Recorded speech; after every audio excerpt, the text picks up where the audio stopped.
Hi guys! Welcome back sa aking vlog. So ngayon for today's video is magluluto ako ng pansit gisado. Okay guys, ang ginamit ko is Chinese pansit canton and then Philippine Chinese canton. So paghaluin natin yung dalawang klase ng pansit canton. So ayan guys, ang pagluluto ko pala ay napakasimple lang guys. Ito ay kadalasan namin ginagawa sa probinsya namin mga Bisaya kasi bukod sa wala ka masyadong hugasan, kasi napaka-easy at hindi mo kailangang palipat-lipat ng kuwali or padoble-doble ng lutuan.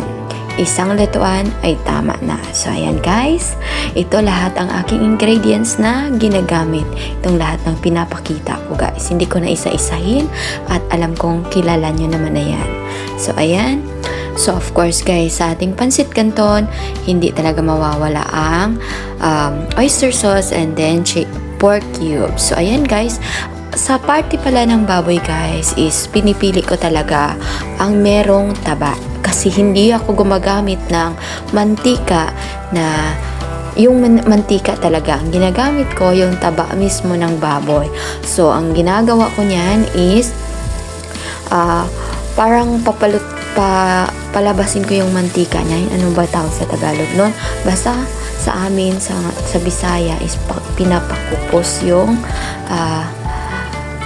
mantika ng baboy. Yung taba niya guys. So, siniseparate ko yung laman doon sa taba.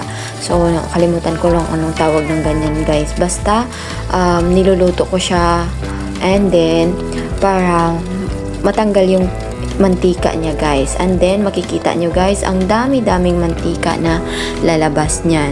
So ayan guys, every time na nagluluto ako ng pansit canton, so ayan nga, ganyan yung ginagawa guys. Alam nyo ba guys na ang sarap niyang kainin kahit ganyan, yung taba ng baboy kapag tinanggalan siya ng taba, ang sarap niyan guys at ang crispy at ang lambot.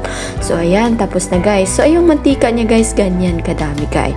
So ayan lang din ang gagamitin ko guys. So diba, hindi ko na kailangan na palipat-lipat ng lutuan kasi napakaraming hugasin. So ayan, nilagay ko na yung garlic and then bawang.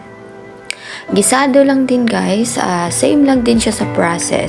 Ang pinagkaiba lang dito guys ay hindi ako gagamit ng palipat-lipat na lutuan or ibang kawali. Kung ano yung lulutuan ko sa umpisa, yun lang din lulutuan ko hanggang dulo guys.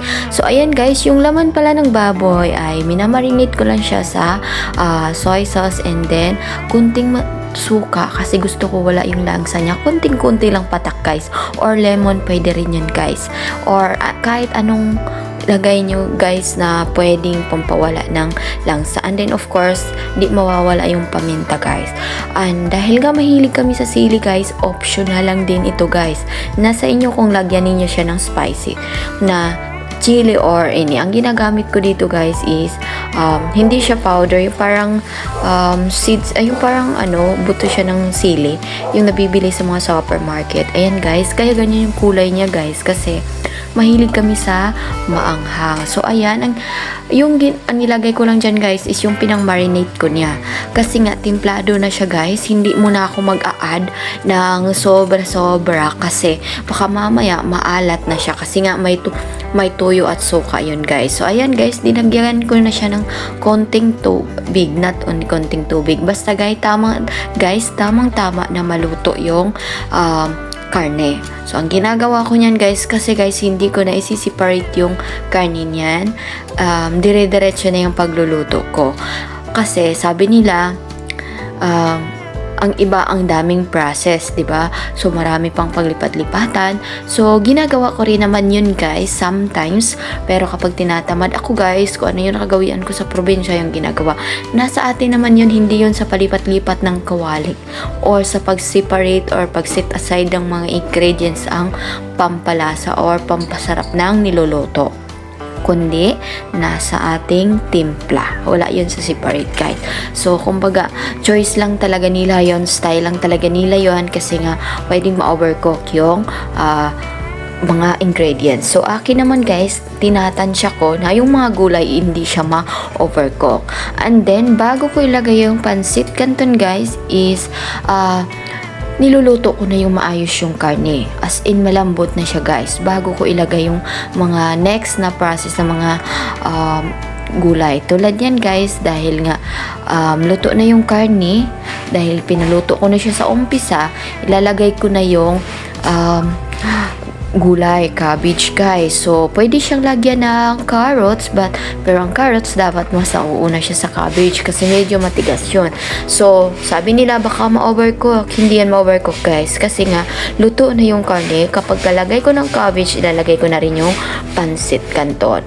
Actually guys, sa isang buwan napakaraming beses namin magluto ng pansit canton dito sa bahay kasi nga ang hilig namin sa pansit gisado guys, kaya lahat na lang ng style sa pagluluto ng pansit ay parang nagawa ko na yata. So ito na yung pinaka easy na pagluluto ng pansit gisado guys, na hindi na kailangan na palipat-lipat. So minsan kapag nagmamadali ko, hindi na ako magpalipat-lipat kasi matatagalan at same process lang naman at depende rin kung paano tayo magtimpla. Lahat guys ay tinitimpla ko na siya sa umpisa.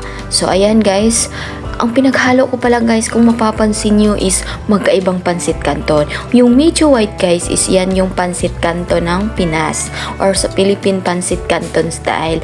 And then yung yellow guys is siya yung Chinese pansit canton guys. Hinalo ko guys. So gusto ko kasing matikman kapag sila yung paghaluin ko. So far naluto ko na lahat yata ng klaseng pansit canton. Pero ito ay kakaiba naman guys. Yung Chinese pansit canton and then yung Philippine pansit canton pinagsama ko guys. So ayan, ganyan yung style guys. At gusto ko niya is, alam mo yung pansit nila is mabango siya. And then para sa akin is parang makintab yung pansit nila o kapag niluluto. So ayan, ganyan guys. Kaya di ba ang ganda niyang tingnan guys kasi parang tingnan mo pa lang nakakatakam, although nakakatikim naman ako ng ganito nung nasa China ako. So ayan, so ito na nga guys is dahil luto na lahat yung ingredients from the start, hindi na ako mahirapan sa pagluluto ng pansit. Basta lang kailangan na ihalo mo natin ng maayos yung pansit guys, kasi para mas pantay yung pagkaluto ng pagkababad sa sabaw yung or sa sauce yung pansit natin. So hindi rin maganda kapag sobrang overcook guys. So kasi ang pansit guys is napakadali niyang overcook guys, and of course the gulay guys.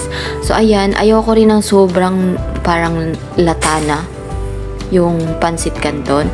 So ayan guys, so ganyan lang yung style guys, and napakasimple lang guys, yung simpleng luto lang na afford ng lahat, low budget pero masarap.